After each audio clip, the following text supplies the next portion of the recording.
George Noory joins us now. Great broadcaster. I'm such a fan of yours. I have so many stories about you, and I think you're just the best. George Noory, welcome to 1590 WCGO. Hey, my pleasure to be here, Franklin. What a great day. I'm in L.A. today. You know, I spent time between St. Louis and Los Angeles. It's 75 degrees here. How is it in Chicago? It's freezing, George. We're trying not to harp on it. You know, we're trying to love our neighbors as ourselves. And I want people to know this about your show, Coast to Coast AM. And this was the single most interesting piece of knowledge I ever gleaned about your show. I was executive producer for G. Gordon Liddy and Michael Reagan for many years. Ollie North for a short time, but yeah. So I've spent a lot of time with some really hot publicists. And by hot, I don't mean the young, beautiful publicists. I mean just people who are really good at moving books. And one of them told me not long ago, she said, "You'll never believe which radio show sells more books than any other when it comes to just books sold per guest." And you know who that is, George? It's Coast to Coast, isn't it? Yes, it is. It's your show. You get a book on Coast to Coast AM. You sell more books than any other show. That's according to this publicist. I said, "No, really? Overnight?" She said, "Absolutely." And we have a mutual friend in Dr. Jerome Corsi, whom I just love to hear on your show because you guys have a great rapport. You talk. You really dig into it. Am I right about all these things? There's just something very unique about what you do. You know, I've noticed book sales, for example, on Amazon.com, when a guest is on, just zooms. We had one guest on, he was 100,000 on Amazon, moved up to number 6. And also back with Corsi, my relationship with Dr. Corsi has been for years now. And, you know, he's an author. He writes for WorldNet Daily. And I just love using him for world events. He's just one of a kind and spot on, too. So many things are happening right now on the planet, including this missing plane that I can't believe it's almost been a year since it disappeared. Exactly. Thanks for the segue. Our guest is a real broadcaster, host of Coast to Coast AM, George Noory, and the author of Someone is Hiding Something, which I have not yet received. I'm very upset about that. But well, we have to get on the publisher, get your copy as well. You know where we got that title, Franklin? That title came from the former Prime Minister of Malaysia. We didn't come up with it. He did. Mm-hmm. He said, this is what he said. He said, airplanes must come down eventually. They can land safely or they may crash, but airplanes don't just disappear. Someone is hiding something. And we saw that. It is very, very bizarre. You've got to tell us what you've learned, because this has been fishy from the beginning, talking about Airlines, Malaysia, of course, 370. Mr. Noory, what is going on? And ironically, they just started again yesterday with another search after they had called it off over so many months to try to find this. You know, when planes crash, particularly in the ocean, generally you're going to see something. Oil spills, suitcases floating, bodies floating, pieces of planes, wings, for example. Nothing has been found with this plane. A month ago, when they found that Air Asia crash, that tragedy with all those people who went down on that one, it was just a matter of days where they started seeing pieces of rubble everywhere in the ocean. This plane is gone, and it's bizarre. We came up with, we being Richard Belzer, the co-author, and David Wayne, 9 different scenarios in terms of what could happen with this. Each one is possible. I mean, there are some that are more possible than others, but each possibility you can't discount yet. What's remarkable that I read in the reviews about the book is that is the glaring inadequacy of media coverage on the incident itself. Here you have a worldwide event of just, you know, enormous proportions, and it is largely after the first weeks forgotten, reminiscent of TWA 800, which I remember that event extremely well. I spoke with our friend Jack Cashill about this at length, and he wrote a book about it. But your book reads kind of like a thriller novel. Someone is hiding something, Flight 370.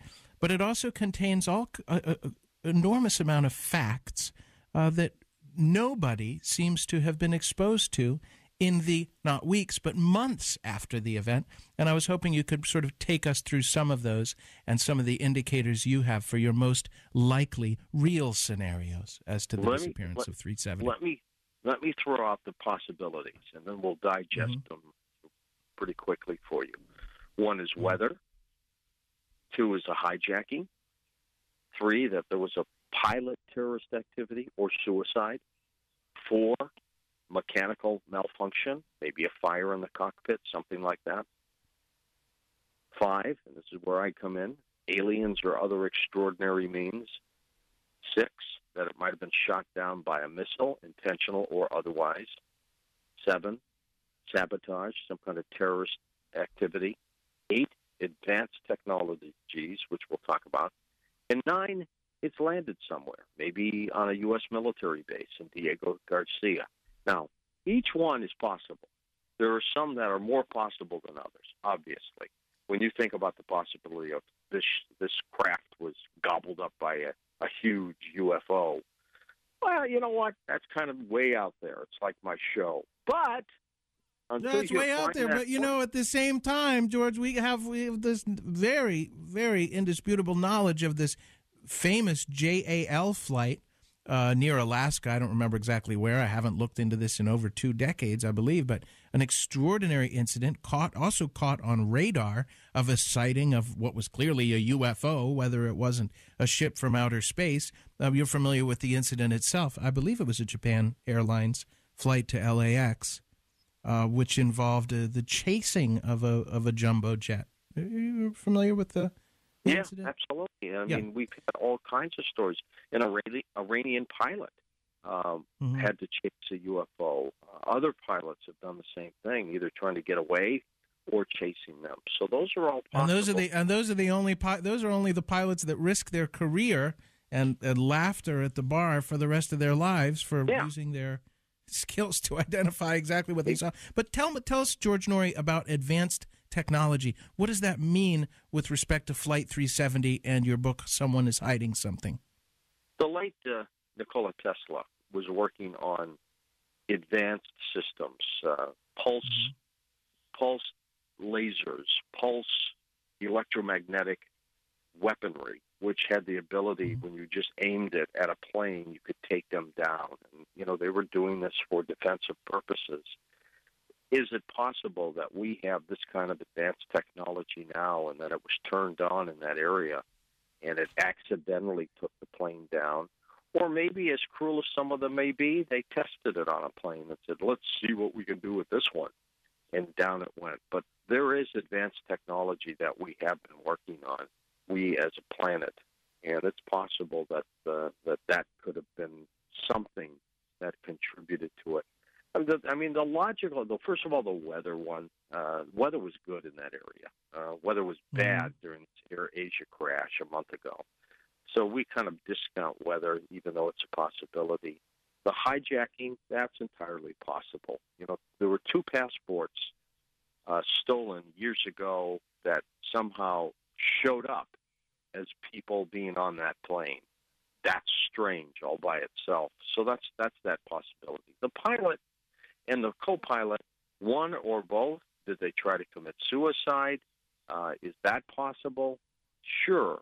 But why would they fly around for 7 hours before they decided to do that? So that's a possibility. George, I've got to ask you a question that has been on my mind since the first week.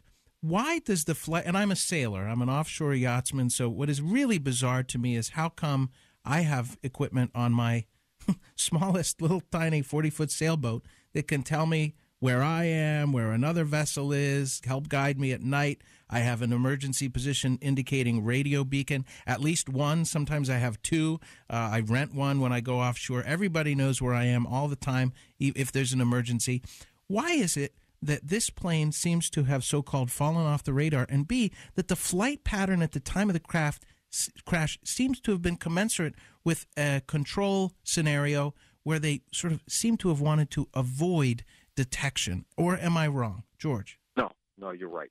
One, I think the capability of tracking the plane was shut off. I think they switched off the ability for radar and for pinging to find that plane. And you're right. They seem to have flown that plane to avoid detection, going way down, way up.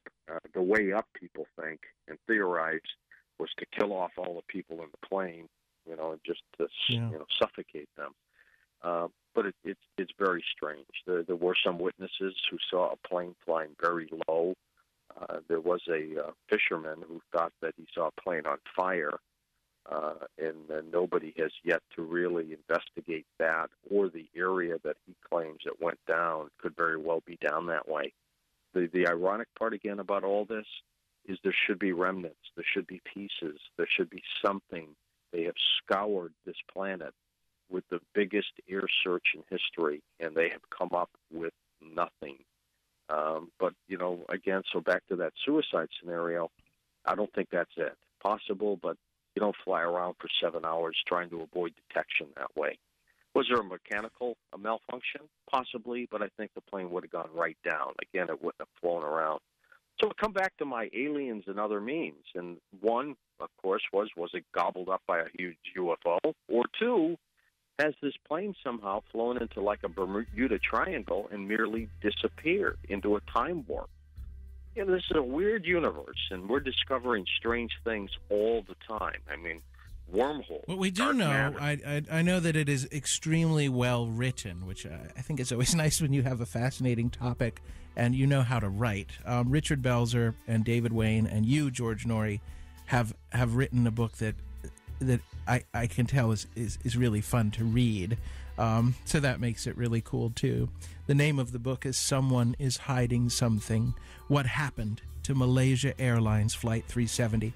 Our guest is the great, may I say, George Noory of Coast to Coast AM. Such a pleasure to have you on. And I really so enjoy your show and the easy attitude with which you approach every difficult subject, and your marvelous guests. Thank you so much for joining us. This is the Franklin Raff Show here, 1590 WCGO.